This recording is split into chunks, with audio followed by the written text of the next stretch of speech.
This is the Strait of Hormuz, or as I like to call it, Satan's anus, because it is a pain in the butt for the entire world, because some of the worst people on earth own the Strait of Hormuz. The nation of Iran, right here, shares the largest coastline of any nation to the Persian Gulf, and they control what goes into and out of the Persian Gulf by weaponizing and militarizing this teeny passage right here.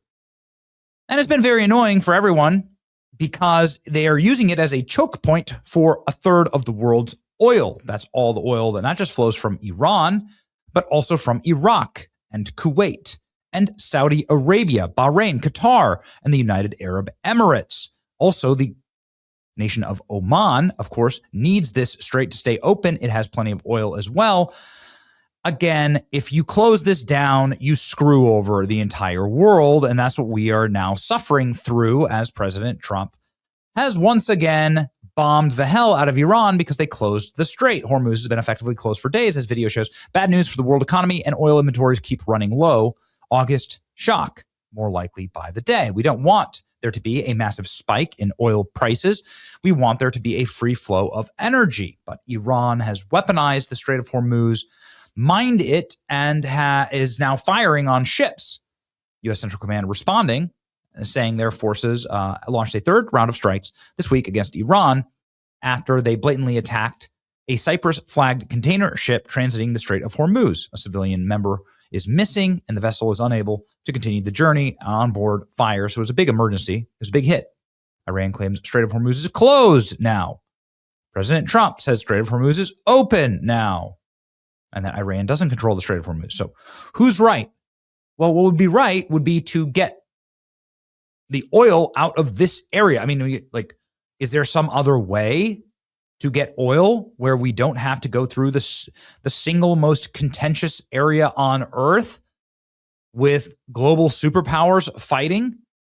Like, all the oil that exists right here, could it be gotten out some other way? The answer is yes. Huge development. The U.S. reportedly in talks to unveil a massive pipeline that bypasses the Strait of Hormuz with Syria and Iraq. It would be 500 miles long and would be announced in Washington, D.C. in the coming days. This comes as Iran continued to attack ships in the strait. CENTCOM is firing back. Iran would be furious if this ever succeeded. That is a matter of fact. You could see that there was a great destruction into and around the Strait of Hormuz last night. You can see some major bombs falling and bursting. The internet is still on lockdown. Donald Trump saying now they will pay. Iran has been targeting oil infrastructure in the Gulf. This will not end well. Is it time for the Strait of Hormuz to be made null and void by creating a new pipeline? I would love to see that. Central Command. The Strait of Hormuz is open to all vessels seeking to lawfully transit the international waterway.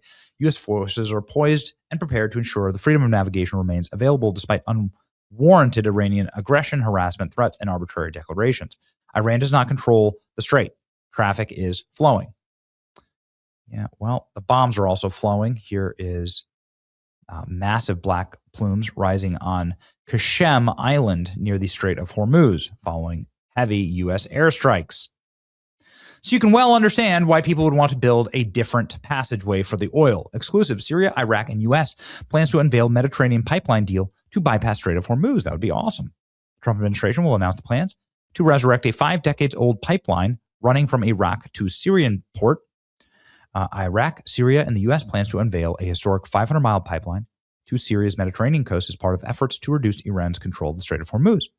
This is a senior Iraqi regional official told Middle East Eye. An agreement to revive the pipeline originally running from northern Iraq to Kirkuk to Syria's coastal town of Bianas is expected to be unveiled next week. Iraqi Prime Minister meets with President Donald Trump at the White House. Tom Barrack, Trump's ambassador to Turkey and envoy to Syria and Iraq, has been working on details of the agreement before the visit, which is expected to include a stop in Texas and U.S. Energy's hub. The senior Iraqi official said that Barrack is developed a good working relationship and wants the pipeline to be a model for business projects in the future.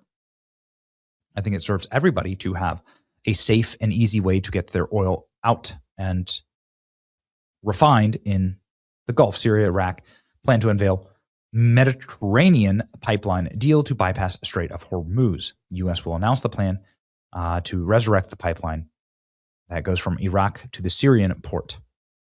Okay, let's go ahead and see. So it would be going from Iraq through Syria right here into the Mediterranean. We have, let's see, Turkey up here, Cyprus. And then obviously you could get into and out of here with, these are all like clean waterways, right? There's no hostility in these waterways. Well, that'd be awesome. Why not? There are massive oil pipelines all throughout America that presumably would be much longer than this. The Keystone XL pipeline, if you want to go on over here, was supposed to go from way north in Alberta up here all the way down to Texas. That's how long that pipeline is. So this pipeline would be relatively short in comparison. As I said, the plan is simply to bypass the Strait of Hormuz. When all is said and done, the strait will be mined and closed to traffic, but it won't be from Iran's mines. Oh, that's interesting. The U.S. is going to mine it. Always follow the oil. Looks like U.S. under Biden is back to supporting Qatar-Turkey pipeline for more serious stabilization. So that would be the pipeline, effectively. So Qatar to Turkey. So everybody could get their oil out this way instead of the other way. Fine by me. Syria, Iraq, and U.S. plan to unveil Mediterranean pipeline to deal with bypass of Strait of Hormuz. There you go. This would probably be how you fix it. U.S. has been working on Iraq and Syria to plan the revamp of an oil pipeline running from Iraq's city of Kirkuk. Okay. Everybody seems to be celebrating this and down with it. I guess bad actors could bomb the pipeline, I suppose. But they're blowing ships up now. So, you know, six one way, half dozen the other. Iraq, Syria, and U.S. plan to revive this 800-mile pipeline. Senior Iraqi official said the agreement to revive the pipeline, originally running from a northern Iraqi city, is expected to be unveiled in the meeting with President Trump. So keep an eye on that meeting. The U.S. has been working here to revamp this. A London-based news outlet in Iraq and other regional officers saying the agreement to restore the pipeline, which has been closed for decades and is badly damaged, is expected to be announced. It will probably have to be completely replaced, which would take 2 or 3 years. The official said the group of U.S. companies have already been recruited for the project. Ooh, okay. Well, ladies and gentlemen, I guess there's always alternatives. It is maddening that the geography of this area, that this teeny little, this is not really that long, it's like 100 miles right here, that this teeny little area can control all of the world's energy, and people were always going to make an alternative if you create enough friction. It's your boy Benny. Like, share, and subscribe. $2 gas now.